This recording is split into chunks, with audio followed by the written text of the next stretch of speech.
어제 눈이 내렸죠. 드디어 너무 많이 왔대요. 첫눈이, 어제 첫눈이 엄청 왔습니다. 네, 많이 왔어요. 여기 왔어요? 진짜 많이 왔어요? 그럼요, 많이 왔어요. 파묻힐 뻔했는데 금방 녹더라고요. 눈이 그치고 나니까 해가 떠서 금방 녹았어요. 눈이 오면 항상 생각나는 게 따뜻한 아랫목에서 군고구 고구마 까먹으면서 동치미 먹던 거, 어릴 적에 그런 생각이 나요. 그래서 겨울은 춥지만 겨울의 풍경을 생각하면 춥지만 추억을 생각하면 따뜻한 것밖에는 생각이 안 나요. 우리에게 있어서도 그런데 다른 사람들은, 세상 사람들은 더 그러겠죠. 언제부턴가 사람들이요 쉼에 대해서 큰 의미를 부여하기 시작한 것 같아요. 그래서 좀 오래된 이야기지만 올레길이란 거 만들어서 걸으면서 쉴 수 있는 공간도 그렇게 만들기도 하고요. 또 취향 따라 다르겠지만 뭐 사우나 좋아하시는 분들은 사우나 다니시고, 또 맛있는 음식을 먹으면서 또 아름다운 경치를 감상하면서 나름 힐링이라고 각자의 방법으로 쉼을 얻을 수 있는 그런 방법들을 찾죠. 그러니까 TV를 틀어도요 먹는 얘기 되게 많이 나오고요, 어디 여행 가는 얘기 정말 많이 나오고요. 그 쉼이라는 것에 어떤 이제 사람들이 큰 의미를 부여하기 시작하고 있는 것 같아요. 그렇게 세상 사람들은요 쉼을 얻고 삶의 기력을 회복해요. 여러분 어떻습니까? 어떤 것으로 쉼을 얻으시고 또 어떤 방법으로 삶의 기력을 회복하시고 계십니까? 사실 그리스도인들에게 있어서 이 쉼 또는 그 힐링이라는 걸 말할 때에 영적인 회복을 의미하는 경우가 많기 때문에 세상의 방법이 도움되지 않는 경우가 별로 많죠. 세상의 방법은 그렇게 참 도움이 많이 안 돼요, 우리 영적인 회복에서는요. 하지만 여러분, 세상의 방법은 근본적인 해결책이 될 수 없는 것이 분명합니다.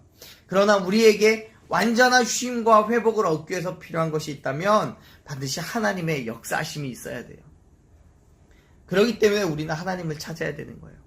하나님을 찾고 구할 때 하나님께서는 반드시 저와 여러분에게 역사하셔서 진정한 의미에서의 쉼을, 그 힐링을 얻게 해주실 줄로 믿습니다. 오늘 우리가 함께 나눌 시편 69편의 말씀은요, 우리가 어떻게 해야 참된 쉼을 얻을 수 있는지에 대해서 말씀하고 있는 거예요. 이 시는 다윗의 시, 영장으로 소사님에 맞춘 노래라는 그런 머릿말이 붙어 있습니다. 소사님이라는 것은 백합화 곡조를 뜻해요. 이런 종류의 시로는 두 번째 등장하는 시입니다. 표제가 그렇기 때문에 이 시는 다윗이 지었다라고 우리가 확신해서 이야기할 수 있죠. 이 시에 대한 배경에 대해서 어떤 학자는 이렇게 이야기를 합니다. 이 다윗이 이 시를 썼던 시기가 압살롬에게 쫓겨다니다가 마하나임이라는 곳에 머무를 때쯤이라는 얘기를 해요. 그만큼 이 시에 담겨져 있는 다윗의 감정이 그렇게 기분 좋고 행복하지는 않다는 거예요. 굉장히 힘들고 마음의 부담과 괴로움을 안고 있는 그런 시기예요. 왜냐하면 당시에 다윗은 자신을 죽이기 위해 쫓아다니고 있는 압살롬으로부터 계속해서 도망을 치고 광야에서 힘든 시간들을 보내야 했습니다. 자기의 아들 때문에 생긴 문제이기 때문에 누구에게 도와달라고 하기도 어려웠고요, 다른 나라와 손잡고 전쟁을 벌일 수도 없고 또 징계해달라고 부탁할 수도 없어요. 그렇게 자신이 사랑하는 아들에게 생명의 위협을 당하면서 이리저리 쫓겨다니고 있는 이 다윗의 심정이 어떻겠냐고요. 오래전 사울에게 쫓길 때보다도 더 많이 힘들고 더 큰 괴로움을 느끼고 있을 거예요. 지금 그가 느끼는 그 감정이요, 지금 우리가 함께 느끼고 있는 거 어떻겠습니까? 비교를 한번 해보자면요, 우리 다윗의 마음을 한번 살펴보죠. 1절 2절 말씀 같이 한번 읽겠습니다. 1절 2절 69편 1절 2절입니다. 하나님이여 나를 구원하소서. 물들이 내 영혼에까지 흘러 들어왔나이다. 나는 설 곳이 없는 깊은 수렁에 빠지며 깊은 물에 들어가니 큰 물이 내게 넘치나이다. 아멘. 다윗이요, 하나님 앞에 억울하고 참혹한 자신의 심정을 이야기하면서 가장 먼저 하나님이여 나를 구원하소서라고 외쳐요. 구원을 호소하고 있는 거죠. 자신이 겪는 그 모든 아픔과 괴로움 그리고 슬픔을 아무도 해결할 수 없다는 걸 알기 때문에 다시 하나님 앞에 간절한 마음으로 구원을 베풀어 줄 것을 간구하고 있는 거예요. 사랑하는 여러분, 우리의 아픔을, 우리의 괴로움을 누가 해결해 줄 수 있겠습니까?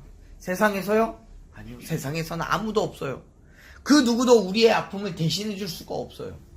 함께 눈물을 흘리면서 아파해 줄 수는 있지만 그건 그냥 아파해 주는 거에 불과한 거지 실제적으로 아픔을 겪는 건 아니에요. 감정이 교감을 나누는 것뿐이에요. 하지만 여러분, 하나님께서는 우리가 인간적인 감정을 나누는 것을 넘어서서 실질적인 도움을 주시고 해결해 주실 수 있음을 믿으시길 바랍니다. 왜요? 우리가 겪는 그 아픔을 하나님은 똑같이 겪고 계시기 때문에요. 우리의 모든 아픔과 괴로움을 해결해 주실 수 있고요. 또 치료하시고 회복시켜 주실 수 있는 분이 바로 하나님 한 분밖에 없음을 믿으시길 바랍니다. 다윗도요. 그 사실을 알기 때문에 하나님 앞에 자신의 그 구원에 대해서 간구하고 있는 거예요. 얼마나 아픈지요. 얼마나 괴로운지요. 다윗은 1절, 2절에서 그 아픔과 고통을, 슬픔과 괴로움을 한 단어로 표현을 해요. 그 단어가 뭐예요? 말씀을 보면요. 물이라는 단어로 표현을 해요. 그 괴로움을요, 그 고통을 물이라고 표현을 해요. 그 물이 자신의 영혼에까지 흘러들어왔고 서 있을 수 없는 깊은 수렁에 빠졌다고 고백해요. 여러분, 지금 다윗에게 찾아온 어려움은요, 힘듦과 고난은 결코 피할 수 없는 거였어요. 여러분, 아무리 방수시설이 잘 되어 있다 할지라도요, 아주 작은 구멍, 겨우 바람이나 통과할 수 있을 만한 그런 구멍만 있어도 물은 스며들어요. 그렇죠? 물은 스며들어요. 그리고 커다란 댐이 작은 개미 구멍 하나에 무너지듯이 스며든 물에 의해서 한 건물이 누수의 피해를 얻게 되는 거예요. 지금 다윗이요, 그런 경험을 하고 있는 거예요. 그의 환경이 어때요? 한 나라를 다스리는 왕이었고 명령만 내리면 모든 것이 완벽하게 이루어질 수 있는 그 권력을 가지고 있었어요. 재물도 많았어요. 나라의 부강함도요. 그 어떤 나라가 다윗을 쫓아갈 수가 없었어요. 그 누구도 다윗에게 아픔이 있을 거라고 상상도 못해요. 하지만요, 그의 견고한 환경도 아주 미세한 틈을 타고 들어온 물과 같은 그 고통에 속절없이 무너지고 있는 거예요.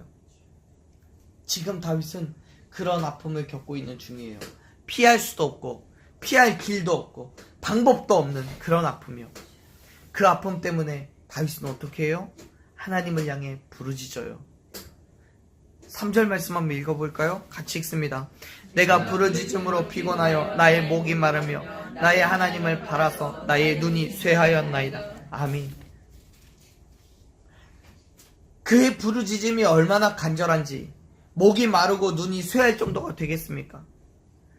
이 말씀을 표준 세번역 번역에서는 그 성경에서는 이렇게 번역을 해요. 목이 쉬도록 부르짖다가 이 몸이 지쳤습니다. 눈이 빠지도록 나는 하나님을 기다렸습니다. 그렇게 고백해요. 여러분, 다윗의 마음이 지금 느껴지세요? 그의 간절함이 눈에 보이세요? 다윗이 얼마나 아프고 괴로웠던지, 하나님의 역사심을 얼마나 기다리고 있는지, 그의 눈이 빠지도록, 목이 쉬도록, 몸이 지치도록 하나님을 도우심을 간구하고 있는 거예요. 그렇게 또 부르짖고 부르짖었던 거예요.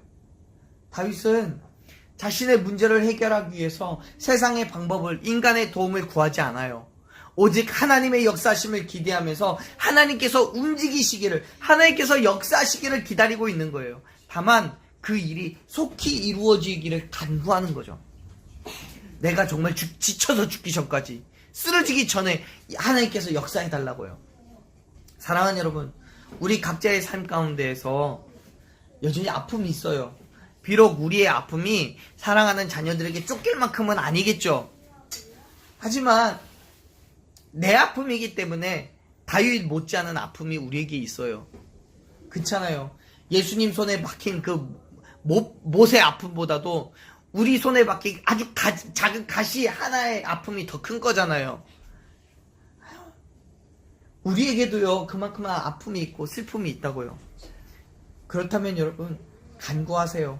하나님의 역사하심을 부르짖으세요. 세상의 방법이요, 인간적인 해결을 바라는 게 아니라 하나님의 역사하심으로 모든 일이 해결될 수 있도록 간구하셔요. 그리고 기다리세요. 하나님께서 그 일을 속히 이루실 수 있도록 우리는 간구하는 거예요. 분명히 하나님은 우리의 삶 가운데 역사하셔서 이 모든 아픔이 해결되어지고 우리의 고통이 회복되어질 줄로 믿습니다. 하지만 그 일이 언제인지 우리가 모르니까 답답하고 힘들고 어려운 거예요. 하나님께 간구하세요. 무엇을요? 속히 이루어지기를 간구하세요. 우리가 포기하지 않고 다윗처럼 몸이 지치도록, 목이 쉬도록 하나님께 부르짖으며 하나님의 역사하심을 간구하면서 때를 기다릴 때에 하나님께서는 반드시 저와 여러분의 모든 아픔과 또 어려움을 해결해 주시고 더 큰 신축복으로 인도해 주실 줄로 믿습니다. 다윗에게 찾아온 고통은요, 압살롬이 주는 것 말고도요, 이해할 수 없는 것들도 정말 많았어요. 억울하게 당하는 고통인 거죠. 4절 말씀을 보면 다윗은 이런 얘기를 해요. 4절 말씀만 같이 읽죠. 까닭없이 나를 미워하는 자가 나의 머리털보다 많고 부당하게 나의 원수가 되어 나를 끊으려 하는 자가 강하였으니 내가 빼앗지 아니한 것도 물어주게 되었나이다. 아멘.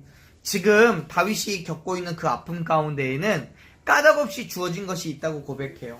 그것도 한 사람한테 그런 일을 당하는 게 아니라 자기의 머리털보다도 많은 사람이 자기를 모함하고 괴롭게 했대요. 당시에 다윗의 머리털이 얼만큼 있었는지는 잘 모르겠어요. 뭐 대머리에 한 가닥이 있었을 수도 있겠죠.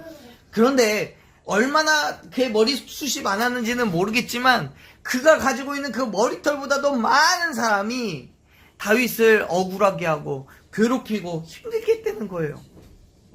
모함하고 괴롭혔어요. 그래서 어떻게까지 했대요? 다윗은 자기가 빼앗지 않은 것까지도 물어주어야만 했대요.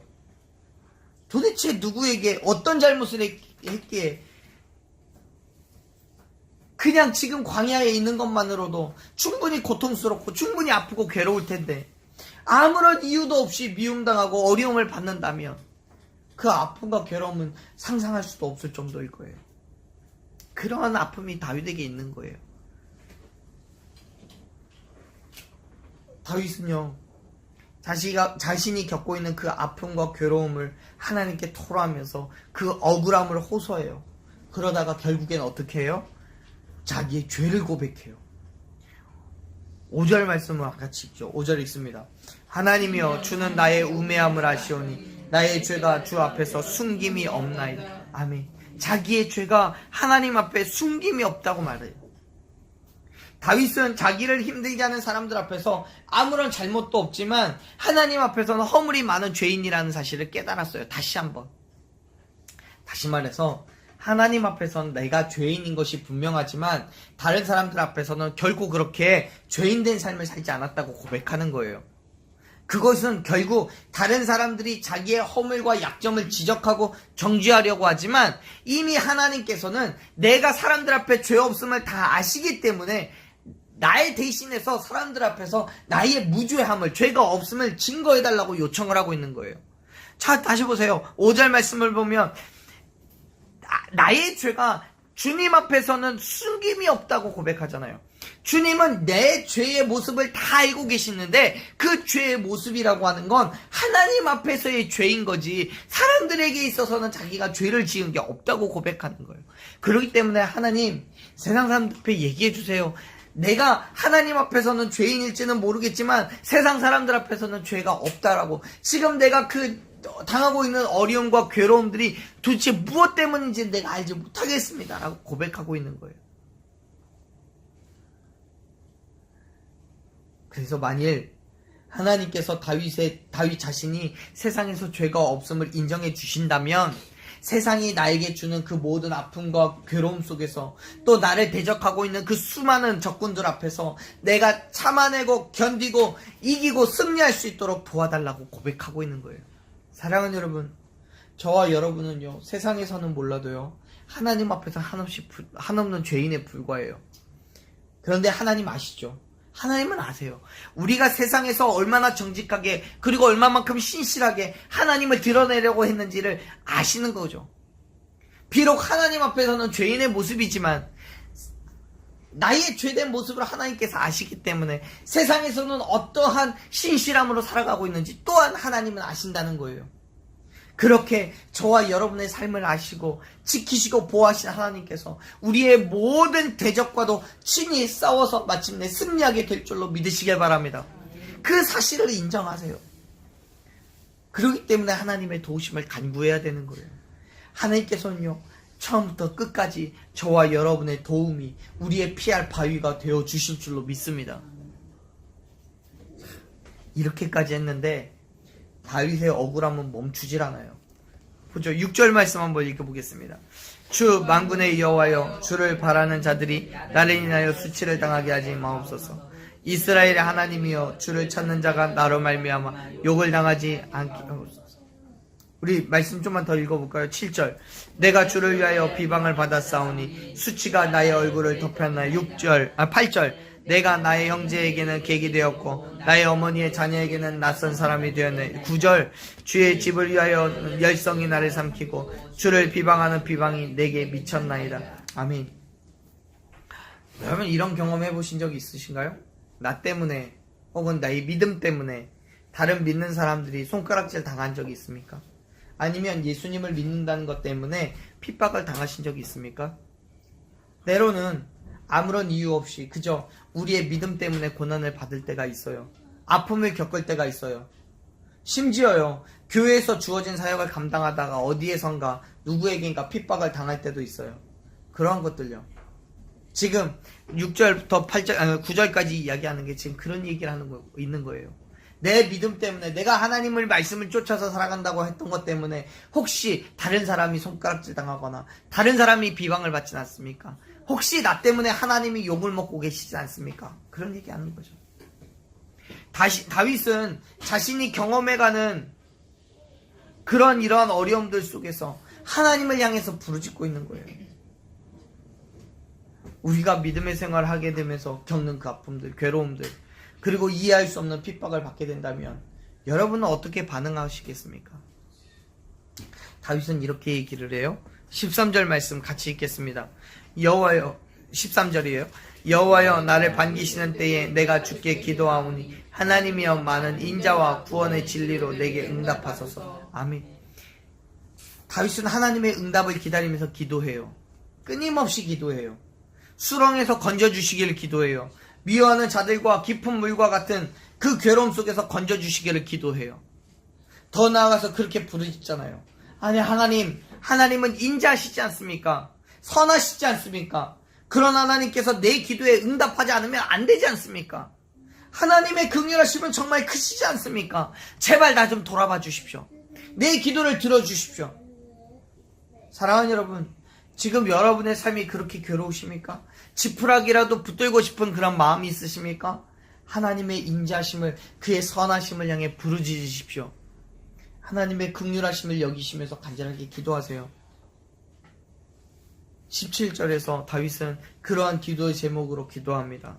17절 말씀이 같이 읽겠습니다. 주의 얼굴을 주의 종에게 숨기지 마소서. 내가 환난 중에 있사오니 속히 내게 응답하소서. 아멘. 우리에게 환난이 있다는 것을 고백하세요. 어려움이 있다는 것을 토로하세요. 우리가 주님 때문에 핍박을 받고 고난을 받고 있으면 알아달라고요. 그렇기 때문에 내 기도에 응답해달라고요. 당신의 종이 힘들고 아파하고 있습니다. 그렇기 때문에 당신이 나를 바라주셔야 되지 않습니까? 내 기도에 응답하셔야 되지 않습니까? 고백하고 있잖아요. 정말 선하신 하나님, 인자하신 하나님은 저와 여러분의 기도를 반드시 들어주시고 응답해 주실 줄로 믿습니다. 그럴 때 우리는 주님 앞에 부르짖어야 되는 거예요. 힘들고 어려운 것, 괴로운 것, 반드시 주님은 우리의 기도를 들으시고 우리의 삶을 다시금 회복시키시고 우리에게 참된 위로와 격려를 해 주실 줄로 믿습니다. 그 은혜가 정말 우리가 주님 앞에 부르짖을 때 일어나는 거예요. 하나님 앞에 그렇게 부르짖던 다윗은요, 자신을 핍박하는 자들에 대한 분노까지도 쏟아놓아요. 그런데 여러분, 우리가 기억해야 되는 것은요, 다윗은 언제까지나 그렇게 하나님 앞에 자신의 상황을 부르짖으며 원망 아닌 원망을, 그리고 분노 아닌 분노를 쏟아놓고만 있는 것은 아니라는 거예요. 결국요, 마지막에 가서 우리가 함께 읽었던 30절에서부터 보면은 다윗은 하나님 앞에 다시 한번 무릎을 꿇고 찬송과 감사의 기도를 드려요. 한번 볼까요? 30절 말씀 같이 읽습니다. 내가 노래로 하나님의 이름을 찬송하며 감사함으로 하나님을 위대하시다 하리니. 아멘. 이 감사가요, 그리고 하나님께 대한 찬송이요, 언젠가는 우리의 아픔을 괴로움으로 깨끗하게 씻겨내 주시고 씻어내 주시고 우리의 대적을 도말하실 것에 대한 감사예요. 다시 말해서 다윗은 비록 여전히 지금 이 30절에서 노래하고 있는 지금 이 순간에도 악인들의 핍박을 당하고 있는 상황이에요. 압살롬에 의해서 쫓기고 있고요. 그의 억울한 상황은 해결되지 않았어요. 하지만 그의 믿음의 눈으로 볼 때 하나님께서 자기를 구원해 주실 거라는 분명한 확신을 갖고 있어요. 사랑하는 여러분, 우리의 감사는요, 모든 문제가 해결되었기 때문에 감사하는 게 아니에요. 여전히 문제는 계속되어지고 있지만 하나님의 때가 이르면 그 모든 것들이 해결되어지고 하나님의 구원을 경험하게 될 줄로 믿으시길 바랍니다. 그 믿음이 있기 때문에 감사하는 거예요. 그렇기 때문에 감사해야 되는 거예요. 이미 주신 것에 대한 감사와 함께 주실 것에 대한 감사도 필요한 거죠. 다윗은 그런 감사를 지금 하고 있는 거예요. 그 감사가 그 어떤 것보다도 하나님께서 기뻐하신다라고 지금 말씀하고 있잖아요. 31절 보면 그렇게 얘기해요. 31절 같이 읽습니다. 이것이 소 곧 뿔과 굽이 있는 황소를 드림보다 여호와를 더 기쁘시게 함이 될 것이라. 아멘. 31절 처음에 있는 이것이 뭐예요? 30절이에요. 30절. 30절에 있는 게, 30절에서 자기가 노래하고 있는 그 노래 제목들이 소나 황소를 하나님께 드리는 것보다도 하나님이 더욱 기쁘시게 받으시는 거라고 말씀하고 있잖아요. 사랑하는 여러분, 하나님을 찾는 사람은요, 감사함으로 주님 앞에 나아가는 사람이에요. 지금 우리의 삶이 어떻든지, 내 상황이 어떻든지, 내가 정말 하나님 앞에 불평과 불만을 쏟아놓을 수밖에 없는 상황이라 할지라도요, 그럼에도 불구하고 하나님께 감사할 수 있기를 간절히 축원합니다. 비록 우리의 삶이요, 그렇게 매번 감사할 수만 있는 건 아니죠. 우리에게 여전히 해결되지 않는 문제가 있어요. 치유되지 않는 아픔이 있어요. 그리고 우리를 핍박하는 사람들 또한 여전히 우리 곁에 있어요. 나를 아프게 하고 괴롭게 해요. 다윗도 보세요. 시편 69편에 69편이 36절까지 있는데 1절부터 29절까지가 그의 아픔을, 또 분노를, 또 억울함을 이야기하는 거예요. 하나님께 감사하면서 하나님께 영광을 돌리고 있는 말씀은 30절부터 36절까지 우리가 읽은 단 6절밖에 없어요. 그것만으로 하나님께 감사하고 기쁨 가운데서 희망을 노래하는 거예요. 자, 비율적으로도 보시게요. 얼마만큼 다윗이 그의 마음에 힘들고 어려웠겠냐고요.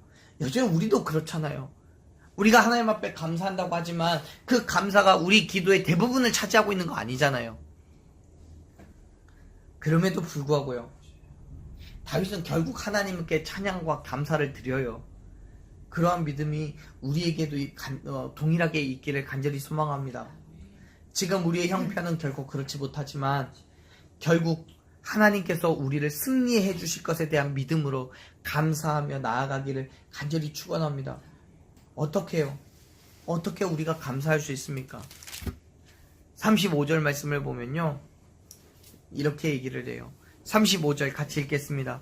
하나님이 시온을 구원하시고 유다 성읍들을 건설하시리니 우리가 거기에 살며 소유를 삼으리로다. 아멘.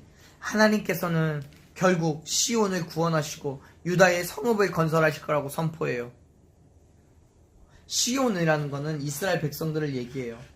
지금 이 시에서는 다윗 자신과 또 그와 함께하고 있는 많은 추종자들을 표현하는 거죠. 또한 유다 성읍은 하나님의 성읍을 말하는 거예요. 다시 말해서 결국엔 하나님께서 우리를 구원하시고 그의 나라에서 살게 하실 거라는 선포예요. 무슨 말입니까?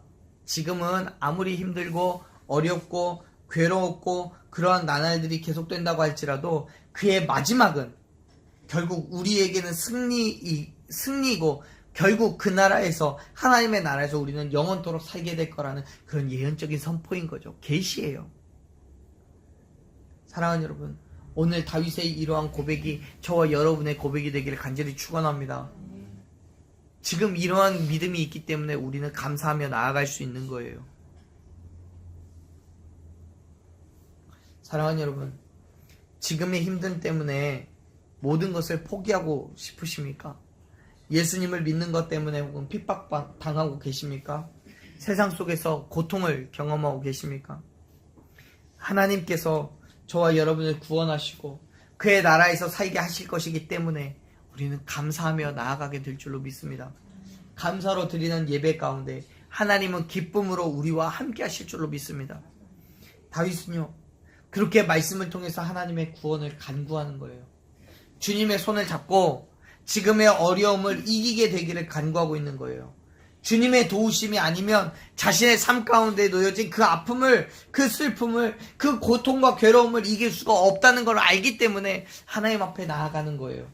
하나님께서는 반드시 우리의 간구함을 들으시고 역사해 주셔서 모든 어려움을 회복시키시고 위로하시고 더 큰 축복으로, 더 크신 은혜로 우리의 삶에 역사해 주실 줄로 믿으시길 바랍니다. 아멘. 결코 세상에서는 해결할 수 없는 그 어려움과 아픔을 하나님께서는 당신의 선하신 계획 가운데서 마침내 이기고 승리하게 해주실 줄로 믿으시길 바랍니다. 그 믿음으로 하나님께 부르짖는 거예요. 하나님이 우리의 참된 위로자가 되어주시고 하나님께서 우리의 모든 삶을 역사해 주신다는 거죠. 하나님을 찾는 저와 여러분의 그런 마음이, 그런 심령이 세상 가운데서 그런 온전한 믿음으로 나아갈 수 있게 강하고 담대하게 그렇게 붙잡아 주실 줄로 믿으시길 바랍니다. 그렇게 주어진 모든 어려움에서 믿음으로 살아가며 마침내 이기고 승리하는 저와 여러분이 되기를 간절히 축원합니다. 하나님의 위로하심과 회복시켜 주시는 은혜가 날마다 그러한 감사로, 그러한 믿음으로 하나님께 부르짖으며 간구하는 저와 여러분에게 날마다 경험되어지기를 간절히 축원합니다. 주님을 믿으며 나아가십시오. 주의 역사하심을 간구하십시오. 주님께서는 반드시 저와 여러분 가운데 함께 하셔서 그 모든 것들을 마침내 이기고 승리하게 해 주실 줄로 믿습니다. 우리의 모든 대적을 하나님께서 대신 싸워주시고 승리하게 해 주실 줄로 믿습니다. 그 믿음으로 오늘도, 그리고 또 우리가 살아가는 모든 날 가운데 하나님의 은혜로 그렇게 살아가는 저와 여러분이 되기를 간절히 축원합니다. 우리 이 시간 함께 그런 믿음으로 기도하셨으면 좋겠습니다.